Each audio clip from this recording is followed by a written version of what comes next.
Buenos días, ¿me escuchan? Buenos días, doctor. Sí se la escucha. Alarcón, Álvarez. Yanela, ¿tú eres Carreño? Sí, doctor. Y Brenda Fiorella es... ¿Quién falta? ¿Pablo? No, doctor, yo estoy presente. Falta nuestro compañero Salas. Salas. Ya, ok. Les dejé algo para revisar el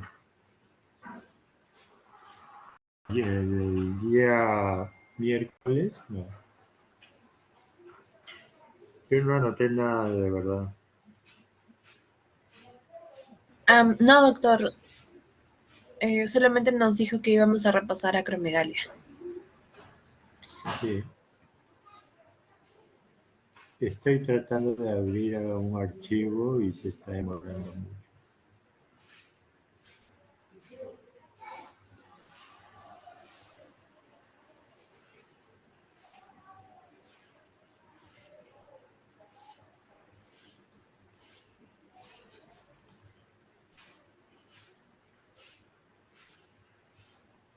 ¿Y a qué cosa es la acromegalia?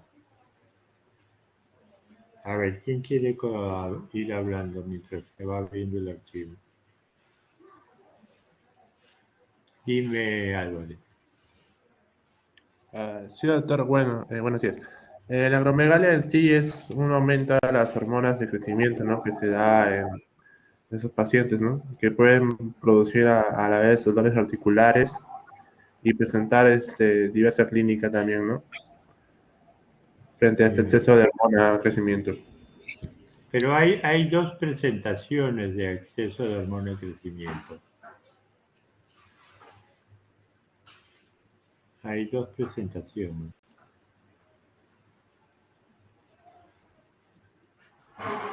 No responde, por favor. Hay dos presentaciones. En el joven,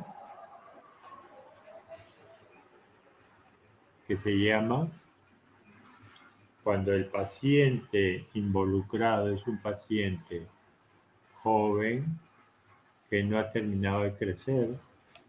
Estamos frente a un caso de Gigantismo, doctor. gigantismo. Y cuando estamos frente a un adulto, estamos frente a un caso de acromegalia. Y la acromegalia viene de la palabra del latín, que es acros, está compuesta por dos palabras, acros y mégalos, ¿no? Acros es este,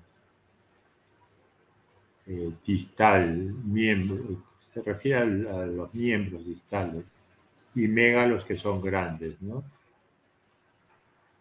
Y todas las características que presenta el paciente acromegálico es debido a un exceso de hormona de crecimiento.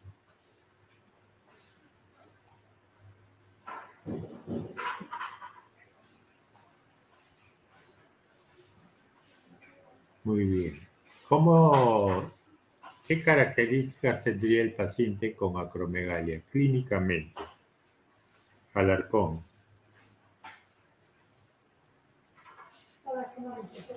Ya, bueno, doctor, presentaría un efecto. Clínicamente, ¿ah? Clínicamente. Ya, No bueno, me hables de otra cosa. bueno, lo más característico Clínicamente. sería, bueno, que los dedos de las manos y los pies estarían engrosados, ¿no? Se les dice, bueno, mal en pala también. También veríamos, por ejemplo, el pronactismo, la maloclusión mandibular, ¿no? ¿Qué más? Y también, bueno, la fascia acromegálica, ¿no? Lo que es la cara. Muy bien. La cara. ¿Qué más? Solo la cara. Bueno, también hay, bueno, hay crecimiento de ciertas partes, por ejemplo, en la lengua puede haber una macroglosia, ¿no? También puede haber bocio o a veces también las glándulas salivales crecen, ¿no? Se da normalmente una visceromegalia, ¿no? El hígado también hay una hepatomegalia o también puede Todo haber crece, crecimiento, pues, ¿no? Todo ajá, o crece también hay porque crecimiento del vaso. el- la hormona de crecimiento, hay exceso de hormona de crecimiento y la función de la hormona de crecimiento es precisamente eso, ¿no? Desarrollo de los tejidos. Yo no entiendo por qué no quiere abrir esto.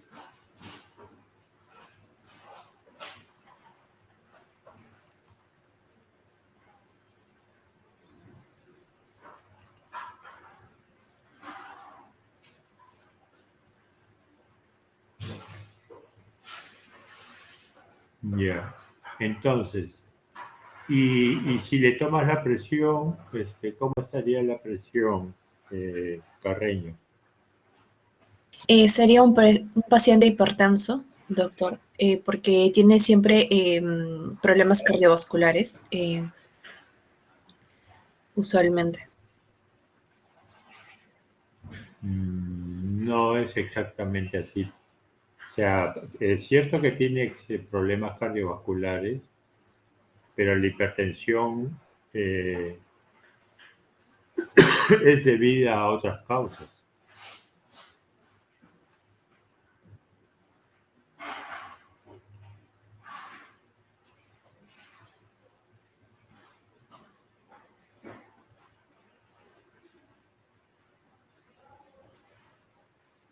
No quiere abrir.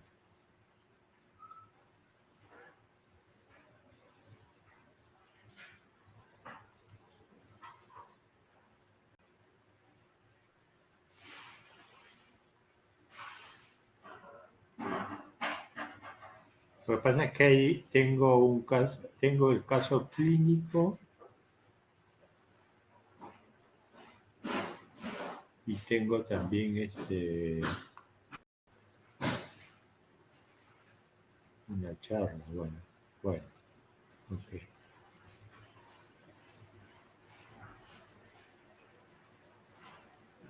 Entonces, y en la acromegalia lo que tenemos, ¿cómo se hace el diagnóstico? Cuando tú ves un paciente que crees que tiene acromegalia, ¿qué prueba le vas a pedir?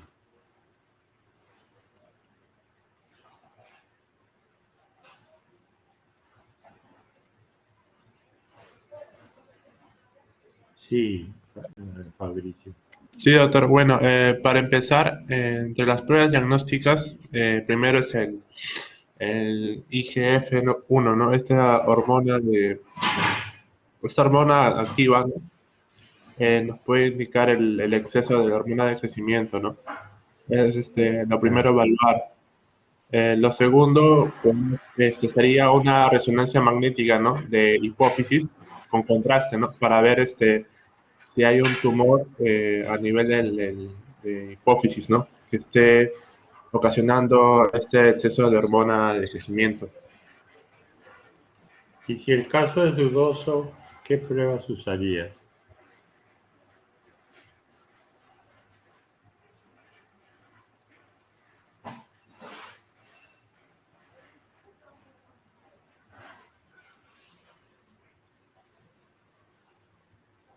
Doctor, hay ciertos casos en el cual se puede pedir el test de tolerancia a la glucosa, bueno, pero eso sería en el caso de Ya, confirmar. ya, pero redondea bien Ujú. tu respuesta. La acromegalia es un exceso de hormona. Entonces predirías una prueba funcional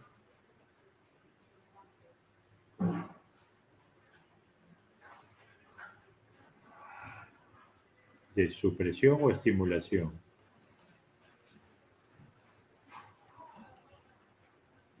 De supresión sería, doctor.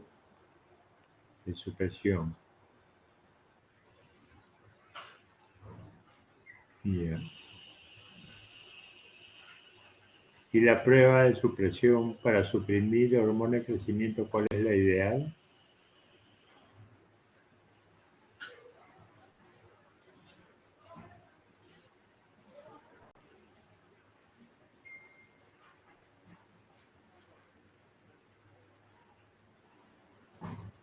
Sí. Sería el test de tolerancia a la glucosa, doctor. Muy bien.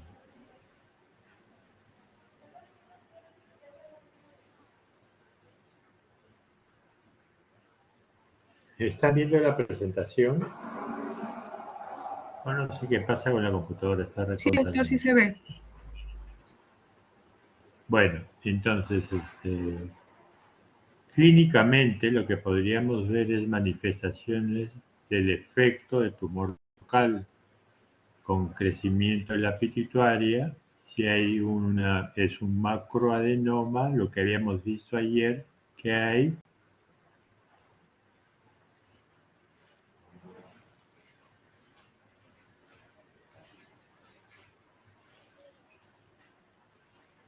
si es un macroadenoma,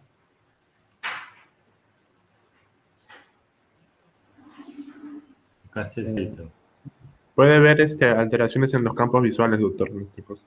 Muy bien. ¿Y por qué era esto? Por la presencia del macroadenoma, doctor, que afecta, en este caso, hay una presión a nivel del quiasma óptico. El quiasma óptico. Puede haber alguna parálisis de algún nervio óptico, puede haber cefalea. Puede haber en el sistema somático crecimiento acral que incluye engrosamiento del tejido eh, eh, blando, manos y pies. Y la historia característicamente es que el paciente se le crecen los pies, ¿no? Y tiene que cambiar de número calzado. A nivel del sistema musculoesquelético puede haber gigantismo, gran talla, prognatismo, mandíbula grande, mala oclusión de la quijada, como decía su compañera, y generalmente el paciente se presenta con dolores articulares y artritis. Puede haber también síndrome del túnel del carpo, acroparestesias y miopatía proximal. ¿Cómo es la miopatía proximal?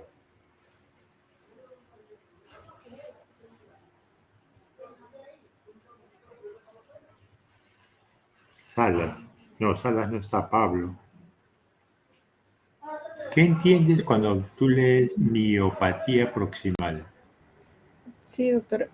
Bueno, se va a referir a lo que es la debilidad muscular, ¿no? De la zona proximal del cuerpo, ¿no? Como puede ser, bueno, lo que es más proximal, ¿no? La parte central. Claro. Ujú. ¿Y cuáles serían, qué músculos estarían comprometidos ahí? Normalmente nosotros tenemos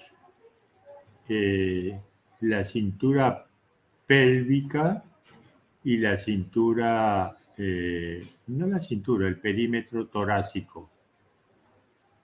Entonces, tendrías, en el caso de la cintura pélvica, ¿qué músculos estarían comprometidos acá?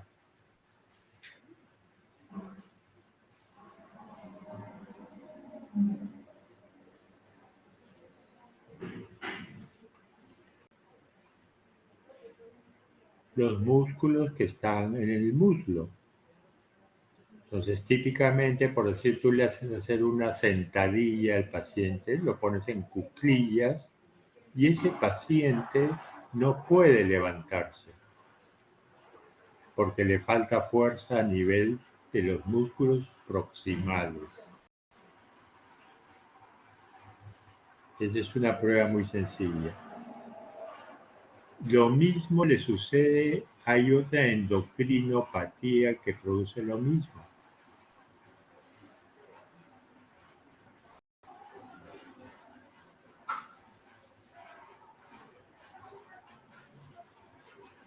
Carreño. Hay otra endocrinopatía que produce miopatía aproximada.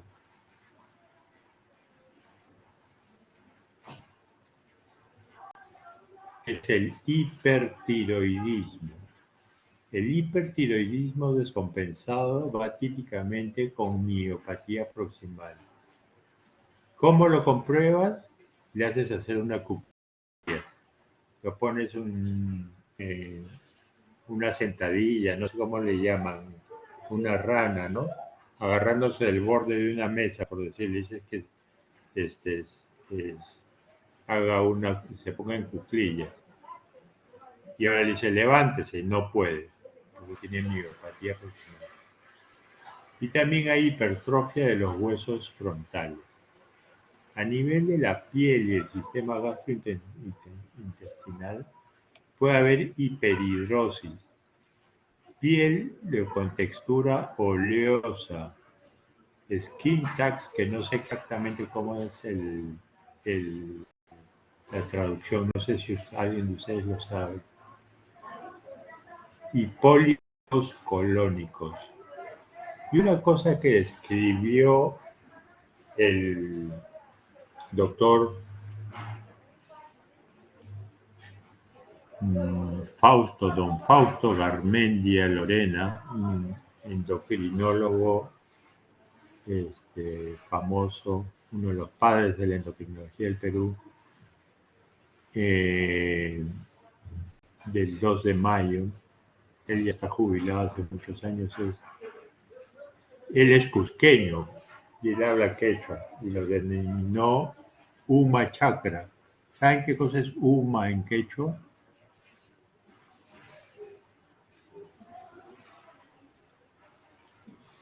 Significa cabeza. Deben de aprender un poco de quechua también. Ustedes creo que en algún momento tienen clases de quechua, ¿no? Bueno, Uma Chakra, que significa que la piel de la cabeza, el cuero cabelludo, tenía forma de surcos como de una chakra, ¿no? Después a nivel ojo, y ustedes cuando encuentran esto, es un signo clínico de que la acromegalia está activa, porque muchas veces vemos acromegalias inactivas, ¿ya? Paciente que ha tenido su tumor en la hipófisis y el tumor se autolimitó, se destruyó y quedan solamente los signos de prognatismo, gigantismo, sin signos clínicos de actividad. A nivel del sistema cardiovascular puede haber varias cosas, como decíamos, ¿no? Hipertrofia del ventrículo izquierdo, hipertrofia septal asimétrica, cardiomiopatía, hipertensión. Y la parte de la hipertensión, ¿cómo se explica? Es porque la hormona de crecimiento produce hiperglicemia y probablemente compensatoriamente por la hiperglicemia el paciente va a hacer hiperinsulinemia. Y la hiperinsulinemia produce hipertensión arterial y puede haber insuficiencia cardíaca congestiva. A nivel del pulmón, alteraciones para dormir, apnea de sueño, narcolepsia. A nivel de los vísceras, crecimiento de la lengua, de la glándula tiroides, de las glándulas salivales, hígado, vaso, riñón, próstata. En el sistema metabólico y endocrinológico, a nivel de la producción, anormalidades menstruales en la mujer, puede haber galactorrea, disminución del líbido, impotencia, bajos niveles de la globulina ligadora de las hormonas sexuales. Y siempre que vemos acromegalia debemos descartar la neoplasia endocrina múltiple de tipo 1, que incluye acromegalia, hiperparatiroidismo y tumores de las células pancreáticas. A nivel del metabolismo de los carbohidratos puede haber intolerancia a la glucosa, resistencia a la insulina, hiperinsulinemia y diabetes. A nivel de los lípidos, hipertrigliceridemia.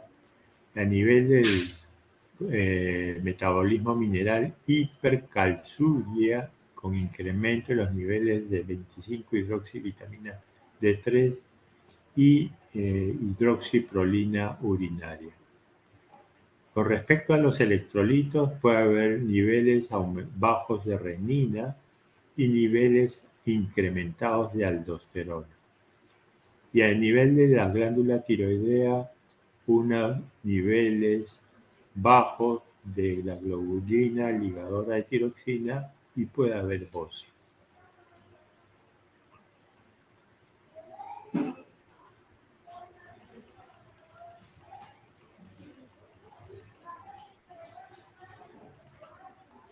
Entonces, cuando hablamos de... Se queda trabada la computadora. Esa foto creo que ya se les había mostrado, ¿no? En la clase de bolsillo del eje hipotálamo hipoficiario. El acromegálico famoso de Martín Chambi. Es el gigante Paucartambo. Una mano inmensa, con unos pies inmensos comparados con el del muchacho. Gigante, con toda la cara típica, ¿no? La quijada grande, los pómulos sobresalientes, la nariz ancha, los arcos superciliares prominentes.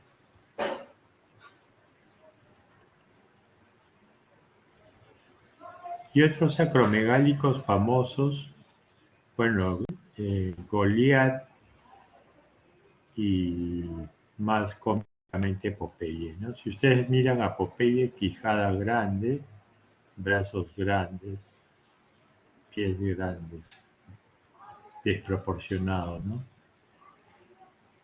Pero la historia de Goliat no es incierta en realidad, no se sabe bien si era un acromegálico o no. Cuando hablamos de tumores intracraneanos, el 15% de ellos son tumores pituitarios y por su ubicación, como están dentro de la silla turca, generalmente los tumores pituitarios son benignos, lo que hacen es dar síntomas compresivos con espectro endocrinológico, es decir, comprimen estructuras que pueden dar alguna señal endocrinológica. Cuando el tumor parte de los somatotrofos hay un aumento de la hormona de crecimiento, lo cual es la acromegalia o el gigantismo. Y hay compartimientos celulares diferentes que secretan hormonas altamente específicas en respuesta a diferentes señales. Se estima que hay una prevalencia de 40 casos por 1.000.000 y una incidencia de unos 4 o 5 casos por 1.000.000 de habitantes por año. Nosotros veíamos en el hospital hasta antes de la pandemia entre 3 a 4 casos por año, pero por ahí se pasan varios. Es más frecuente diagnosticarlo entre los 40 a los 60 años, pero puede aparecer también en adolescentes o en la tercera edad. En ambos sexos se aparece por igual, algo más frecuentemente en mujeres que en hombres.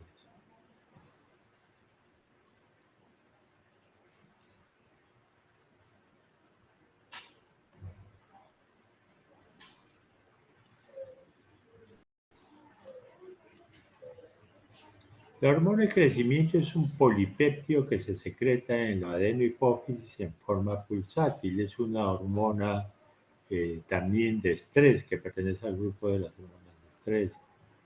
Aumenta con el estrés, disminuye con la hiperglicemia, aumenta con la hipoglucemia.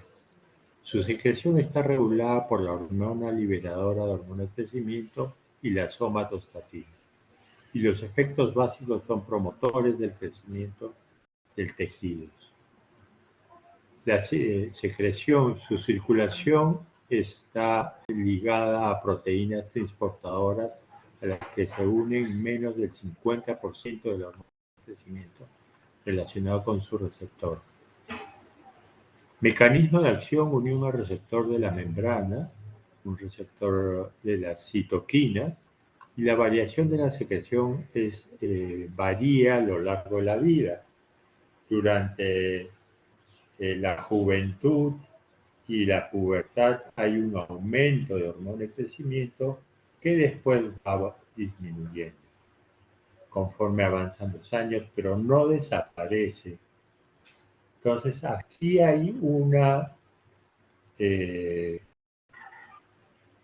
interrogante interesante, porque en los panhipopituitarismos normalmente se les reemplaza cortisol y hormona de crecimiento. Y hay dudas si se le debe de reemplazar también hormona de crecimiento en muy pequeñas cantidades y obviamente hormonas gonadales, ¿no? Como ya dijimos, las acciones de la hormona de crecimiento son crecimiento es una hormona anabolizante, lipolítica, diabetogénica y lactotrópica. Y sus órganos dianas es el hígado, el músculo y el hueso. Cuando pasa por el hígado es transformado y se sintetiza la somatomedina, que es la IGF-1 básicamente, aunque también existe otras IGFs. La hormona del crecimiento se ha estado, lo que les comentaba, dando o probando durante el envejecimiento y en pacientes caquéticos por alguna causa, por diferentes causas, enfermedades consultivas, se ha estado probando para ver si mejoran su estado nutricional. En envejecimiento es interesante porque se ha estado dando en pacientes mayores, 70, 80 años, y se les somete a actividad física. Y se nota que mejora la musculatura. Las somatomedinas, la IGF-1 tiene una vida media larga debido a las proteínas ligadoras. Su síntesis, aumento progresivo durante la infancia, aumento final en pubertad y dependencia del estado nutritivo. La IGF-2 tiene una síntesis constante a lo largo de la vida. Los efectos del IGF-1 pueden ser insulínicos, o sea, puede producir hipoglicemia y disminución de los ácidos grasos libres. El IGF-1 viene del inglés Insulin-like Growth Factor, o sea, es un factor de crecimiento similar a la insulina. Por eso es que tiene efectos insulínicos. Tiene efectos mitogénicos y de diferenciación. Y su acción concertada entre la hormona de crecimiento y las somatomedinas provoca en el un crecimiento longitudinal del hueso.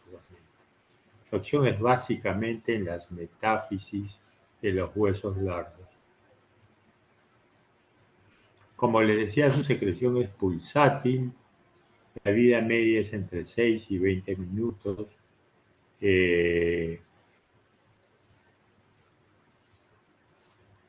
Y tiene otras características. Típicamente, la hormona de crecimiento se secreta más durante el ejercicio, se secreta más en los periodos REM de sueño, en las fases de sueño profundo, son básicamente los momentos en que más se produce.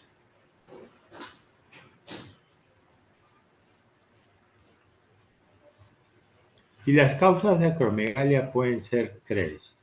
La más frecuente es esta, ¿no? En donde hay un tumor en la hipófisis que produce hormona de crecimiento, exceso de hormona de crecimiento, que al, al pasar por el hígado provoca un aumento del IGF-1, lo cual trae toda una serie de alteraciones que hemos visto, ¿no?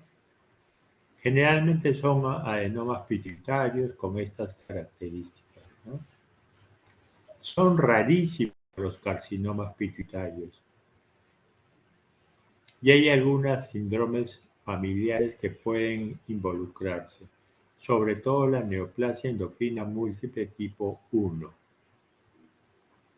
Otras alternativas son el tumor ectópico extrapituitario, es un tumor que está ubicado en otra parte del organismo y que produce hormona de crecimiento. Y esta hormona de crecimiento tiene el mismo efecto en el hígado, con aumento de IGF-1 y todas las características.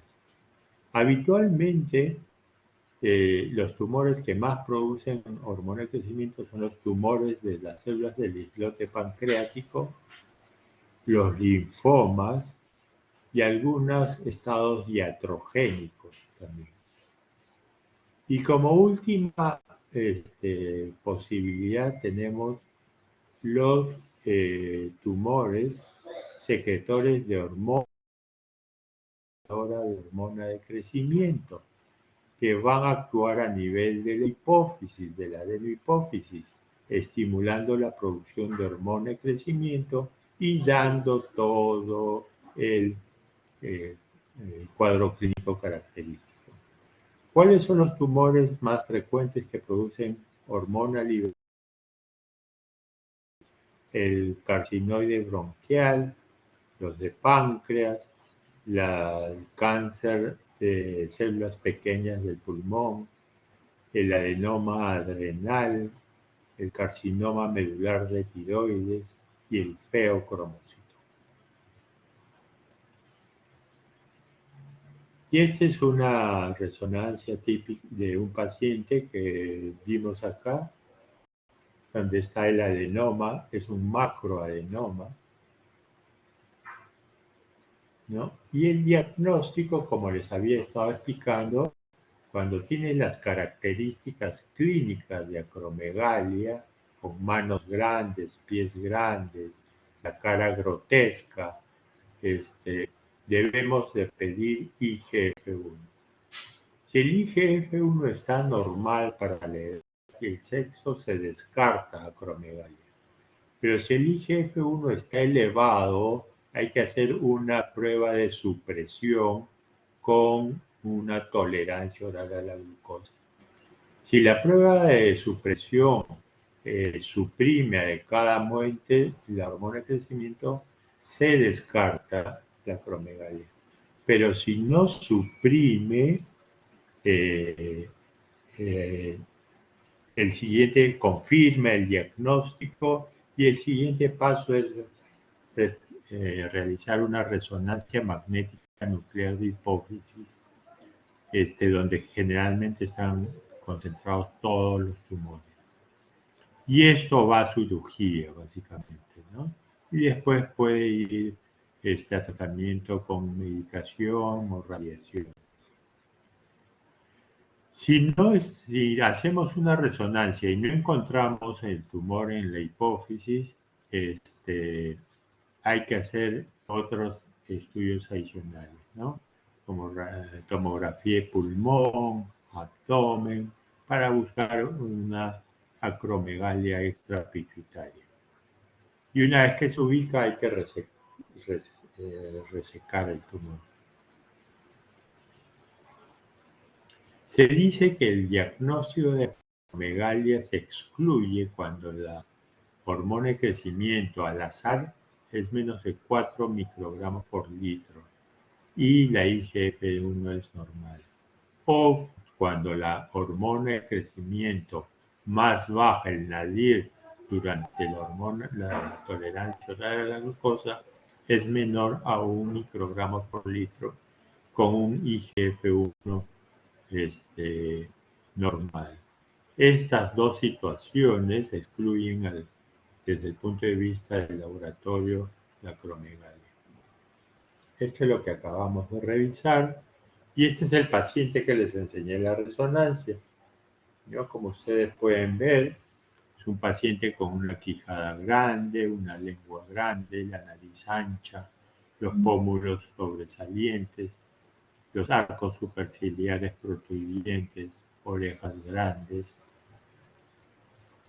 y la mano extremadamente grande, ¿no? Para un sujeto de 1,60 m, comparado con mi mano, es una mano inmensa, ¿no? Con una región palmar muy grande, yo diría casi el doble de la mía, y con los dedos gruesos y grandes.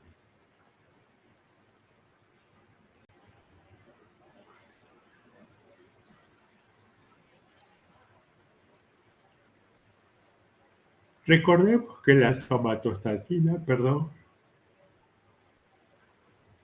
que la somatostatina inhibe la secreción de hormona de crecimiento.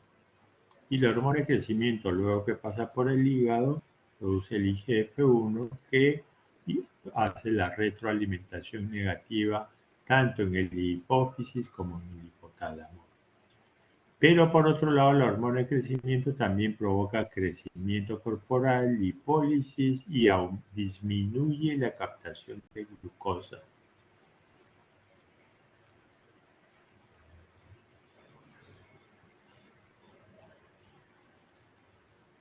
Muy bien, esto ya no lo vamos a ver.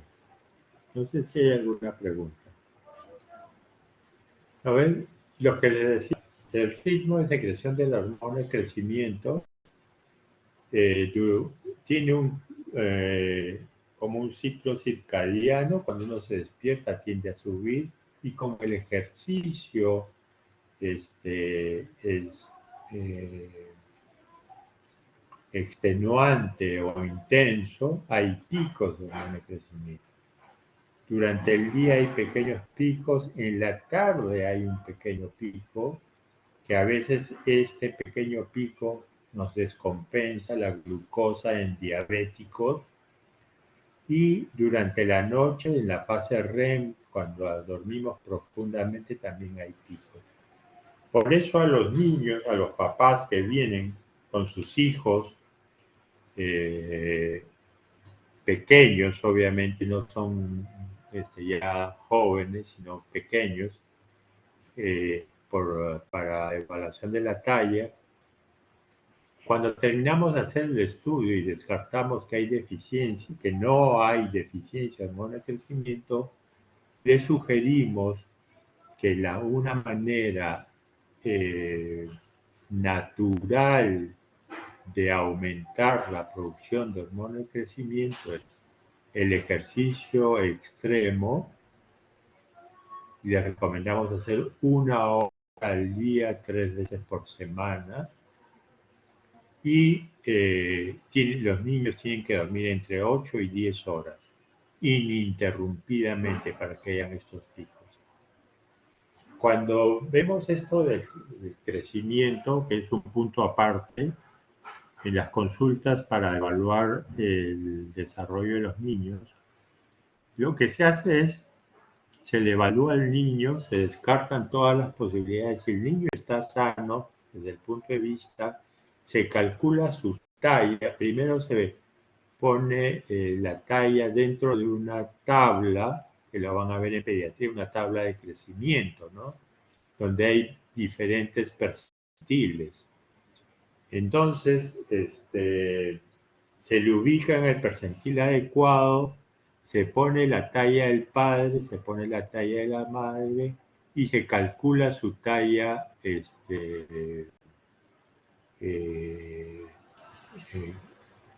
podría alcanzar.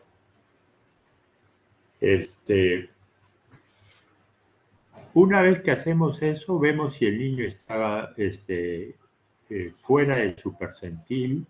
Si está muy por debajo, es obligatorio hacer dosajes de hormona de crecimiento. Pero si está dentro de un percentil aceptable, se le observa al niño y lo que se hace es se le pide una radiografía de mano para evaluar la edad ósea. La edad ósea se debe de comparar con la edad cronológica y deben de más o menos coincidir o tener hasta 1 año de diferencia entre ambas. Generalmente lo que vemos es el retardo constitucional del crecimiento, es muy frecuente. Y les cuento una anécdota. Yo mido 1,80 m. Bueno, medía, no sé si seguiré midiendo 1,80 m. Pero yo en el colegio, hasta quinto y media, era uno de los más chicos de mi salón. Tanto así que mi sobrenombre, mi chapa, era Pepe Grillo. ¿Ustedes conocen quién es Pepe Grillo? Se están durmiendo, creo. No, doctor. No. Sí lo escuchamos, ¿No doctor. conocen? Bueno, googleen Pepe Grillo. Es una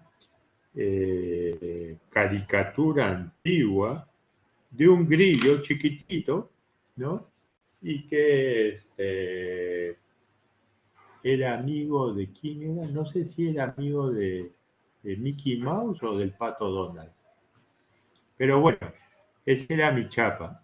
Y después de que salí del colegio crecí 20 centímetros. Yo recuerdo cuando me hicieron mis radiografías de mano, mi edad ósea era 2 años menos que mi edad cronológica. Y lo que tenía era un retardo del crecimiento constitucional, probablemente por el estrés escolar. No, mentira. Obviamente, cuando ustedes evalúan esto, también tienen que evaluar los genitales. Y los genitales tienen una relativa importancia, porque de acuerdo al desarrollo del niño, uno puede ver el desarrollo de los genitales. Y estos se clasifican en una clasificación que se llama de Tanner. Y hay tanto para la mujer como para el hombre, ¿no? El Tanner 1, que es incipiente, el Tanner 2, cuando ya empieza a desarrollar, el Tanner 3, cuando ya está en pleno desarrollo, el Tanner 4, cuando ya casi culminó el desarrollo, y el Tanner 5, cuando ya está totalmente desarrollado. Bueno, estas son cositas aparte, puntos aparte que se pueden llevar para la casa. ¿Cuándo se indica tratamiento con hormona de crecimiento? Cuando se comprueba por laboratorio la deficiencia de hormona de crecimiento. En síndrome de Turner también se indica. ¿Saben qué es el síndrome de Turner?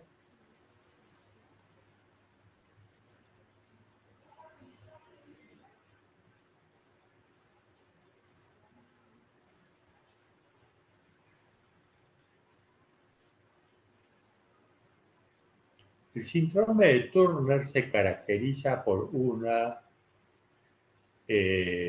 cariotipo de 45 cromosomas. Normalmente el hombre, el humano, ¿cuántos cromosomas tiene?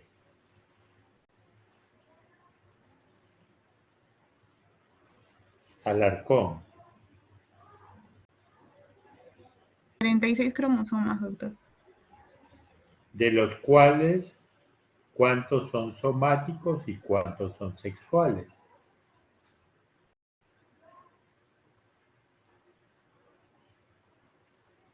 Bueno, 2 pares. ¿Perdón? Respóndeme bien, pues, Alarcón.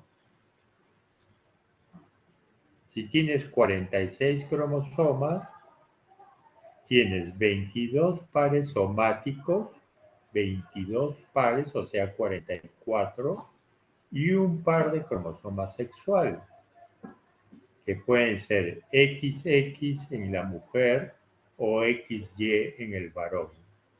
El síndrome de Turner se caracteriza por tener 45 cromosomas y es una mujer que tiene 22 cromosomas somáticos y un cromosoma sexual, es el X0.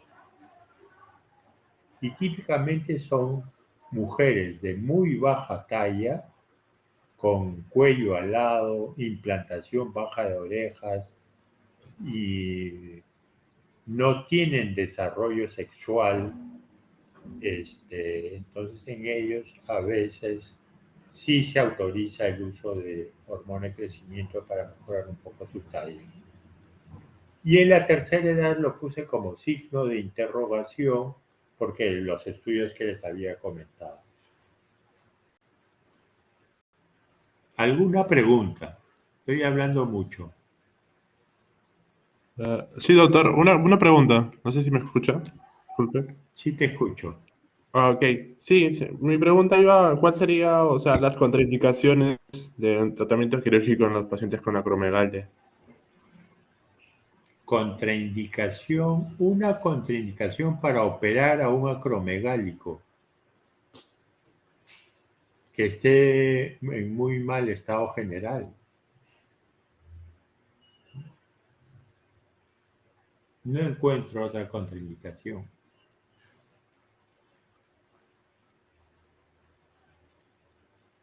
O sea, doctor, si el paciente acromegálico se encuentra en mal estado general, ya pasaríamos de frente al tratamiento con análogos de esta hormona que estábamos hablando, de hormona de crecimiento, ¿no? O sea, con el Otriot y de otras más.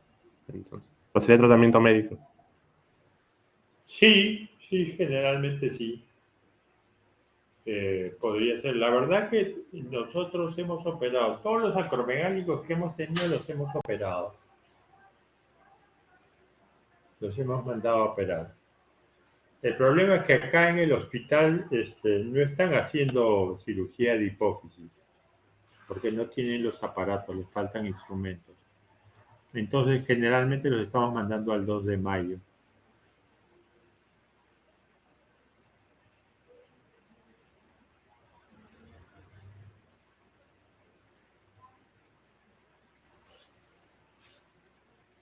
¿Qué otra pregunta tienen?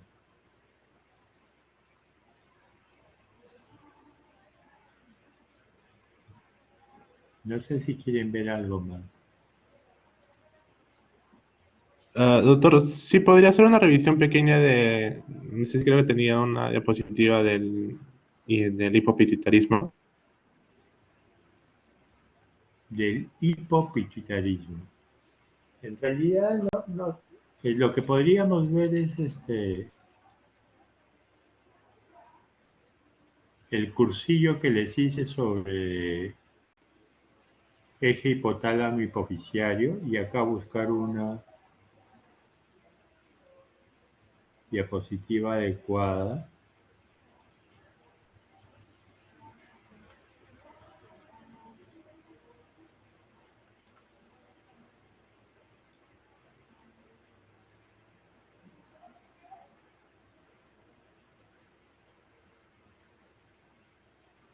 Sí, pues está lento esto.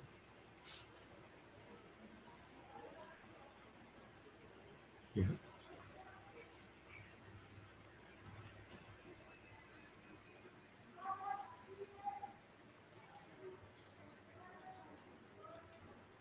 Esta diapositiva, por decir, ¿sí? Todas las hormonas que se secretan en la adenohipófisis, las hormonas gonadales, la hormona de crecimiento, el ACTH, el TSH y la prolactina. Entonces, cuando esto de acá no funciona, nada de esto se produce. ¿Y cuál sería la clínica más evidente? De todas estas hormonas, ¿cuál es la más importante?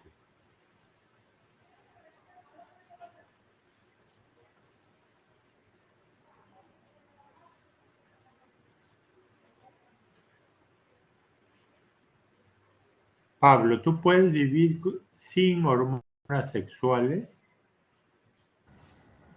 Mm, no, doctor, también son importantes para la diferenciación. Son importantes, pero no, pero estamos hablando de una persona adulta que ha tenido una apoplejía pituitaria y ya no le funciona la hipófisis, o le salió un tumor grande, se lo volaron y la dejaron con pan hipo.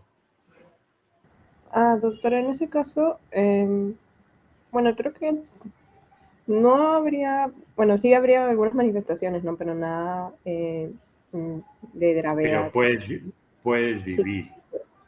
sí, doctor. ¿Sin hormona de crecimiento puedes vivir?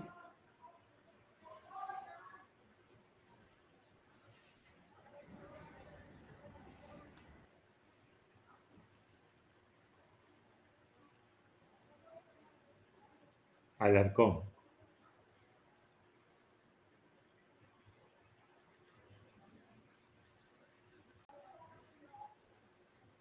¿Me escucharon? Sí, doctor, sí se lo escucho. ¿Sin hormona de crecimiento pueden vivir?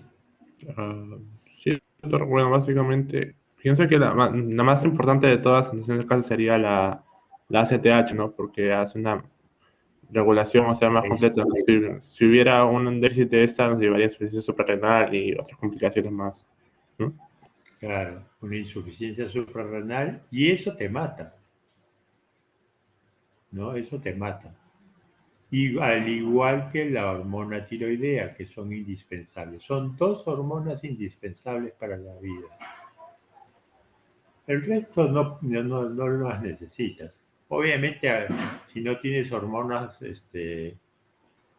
gonadales, claro, y si tienes, es como que, yo no sé si han escuchado, tienen perritos o gatitos que a veces los castran y los tienen que castrar a temprana edad. ¿Por qué?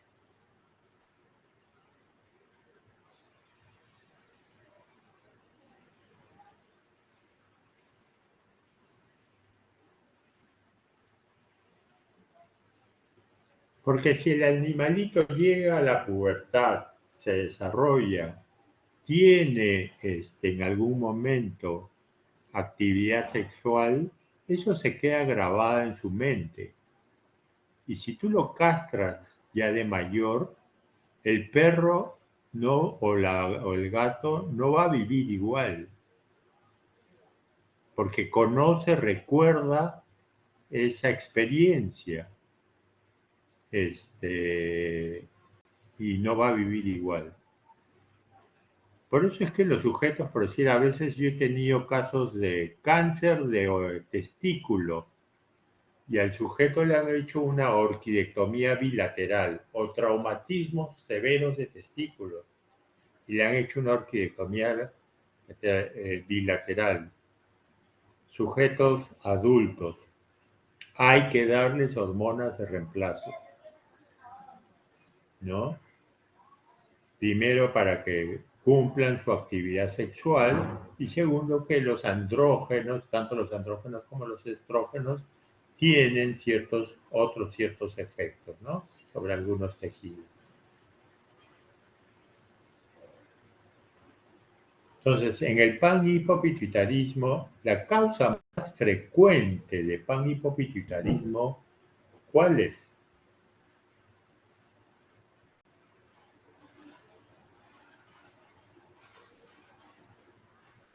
Doctor, sería la del loma hipofisario en estos casos.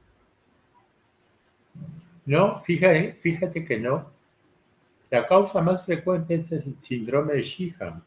Ah, ¿Cuál es el síndrome de Sheehan? ¿Cómo se define Sheehan?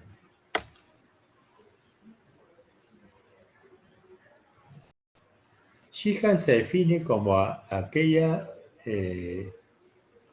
situación en la cual hay una necrosis o apoplejía de la pituitaria postparto. Y la historia es típica. La mujer tiene un parto traumático, con mucho sangrado, pierde gran cantidad de sangre, hace un shock hemodinámico, se colapsa este sistema y todas las células que están acá mueren. Y el primer signo, si es posparto, el primer signo que vamos a encontrar, ¿cuál es? Signo clínico.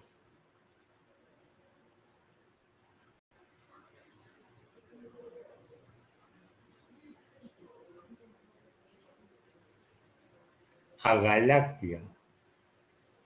La mujer acaba de dar a luz y no puede dar de mamantar porque no tiene prolactina. Eso se llama agalactia. Y después se van presentando los diferentes otros cuadros, ¿no? Con insuficiencia adrenal, hipotiroidismo, amenorrea secundaria, ¿no? Y esto ya... Y sí, la segunda causa son los tumores. Los tumores grandes que evolucionan y que no se dan cuenta, que crecen y destruyen estructuras. También pueden dar panhipopituitarismo. Y pero el panhipopituitarismo como tal cual es raro realmente. Generalmente es un hipopituitarismo parcial. Entonces destruye parte del tejido y entonces queda con algún rezago de algunas hormonas. ¿Y eso por qué sucede?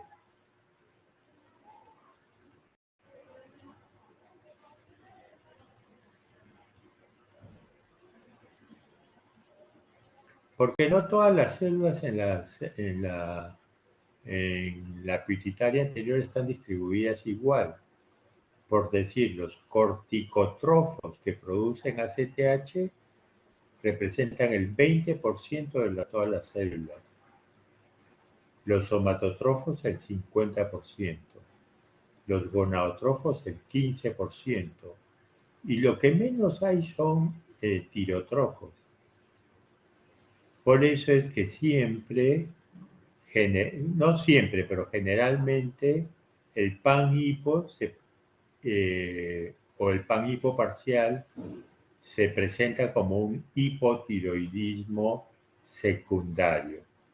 Y el hipotiroidismo secundario, Pablo, ¿cómo se caracteriza que está el TSH? Sí, doctor. Bueno, como ya está a nivel de la pituitaria, el TSH se va a encontrar disminuido. Muy bien, y el T4 también disminuye. Muy bien. Yo creo que ahí quedamos. Sí, 9:15. ¿Alguna pregunta?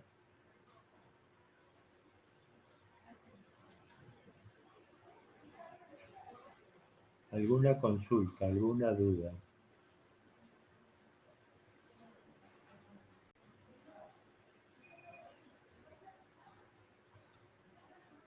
¿Cuándo tienen el examen? El lunes, doctor. ¿Y teoría acaban hoy día? Sí, doctor, ya acabó la tarea. Ya acabó. O sea, hoy No, día hoy ya no acaba. tienen. Hoy Hoy día acaba creo la... que tienen un cursillo, ¿no? A las 11. Con el doctor Llovera, me parece. O ya no.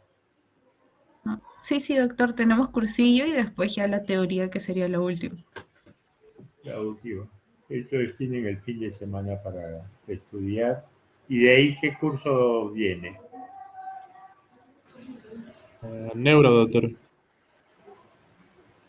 Pucha, Neurología. qué aburrido. Ya. Ok, jóvenes. Está bien, cuídense pues. Y nada, con esto damos por terminado las prácticas de endocrinología. Espero que les haya servido de algo. Creo que hoy día he hablado mucho. Esperemos que el próximo año ya se puedan ir incorporando a las sedes, a los hospitales para que hagan un poco de práctica después de que se vacunen. O sea que por ahora síganse cuidando y nada. El gusto de haberles dado su teoría y ya será hasta otra oportunidad. Hasta luego, joven. Doctor. Gracias, doctor. Gracias. Muchas gracias, doctor.